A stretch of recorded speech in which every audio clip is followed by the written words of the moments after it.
more. Let's bring in Wells Fargo's Ike Boruchow. I'm glad to have you here because I actually wonder, when we've heard anecdotally about the way that some, parts of the Hispanic areas with a big Hispanic community, we've seen people shy away from public places, retail, grocery stores, for fear of what's happened over the past month. Could that be one reason why we've seen a miss in retail sales lately? Yeah. Hey, Kelly. I think we're going to learn more. The retailers really start to report in earnest next week. Walmart was asked on their call about this. They really didn't give a good answer or an answer at all. But look, undocumented immigrants, make up 6 to 7% of the population in some key states. Think about California, Texas, Florida. There should be some concern from a consumption standpoint, especially those types of businesses that are going to cater to, more of a lower end, especially a Hispanic end market. Right. And to be clear, we're not just talking about, places where the undocumented immigrants shop, but also there's plenty of immigrants or people who are here legally who have been concerned that they might get swept up in something like a status check and just don't want that issue, don't want it to involve their families and so forth, and so are kind of steering clear. So the impact is more broad than just those directly affected. What does it mean for the retailers, like the off-price ones? You mentioned Ross stores, for instance, in particular.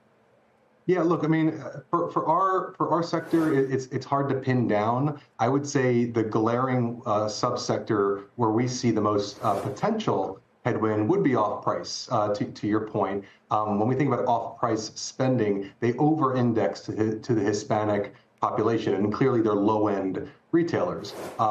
Based on the work we've done, Ross by far, especially their Ross Dress for Less and their dd's Discounts concept, really cater to that core customer in a big way. And I would say not far behind them would be Burlington as well. TJ is more of a higher end consumer, so I wouldn't throw them in that bucket. But those two for sure are going to get questioned on that. You're also looking at Burlington, is that right?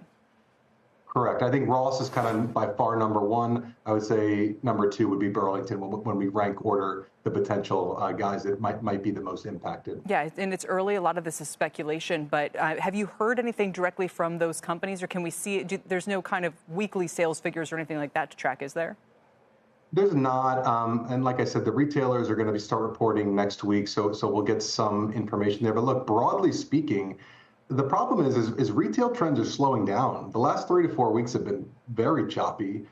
February month to date, foot traffic is the worst we've seen in a year. So I think the question we have to ask ourselves is what exactly is driving this? Is this have something to do with policy and immigration? Is this just a holiday hangover? Is this unseasonable weather? But I don't know. I see the confidence numbers ticking down. I mean, the consumer's showing some anxiety about what's going on in the world today, whether that's the White House, tariffs, what have you. So there's just a lot of stuff going on and a lot of volatility. None of that is good from a consumer endpoint. I appreciate the data points ahead of, as we're going to hear from several of these big names. Is there anyone you'd mention or any area where you feel a little bit more confident that trends are actually hanging in there?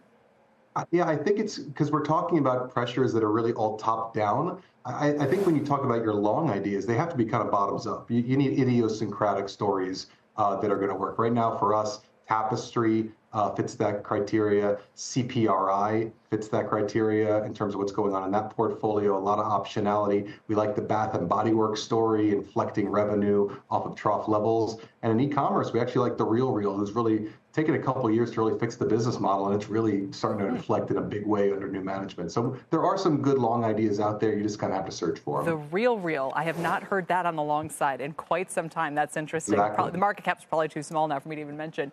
Ike, thank you very much. Appreciate it today. We'll check back in soon.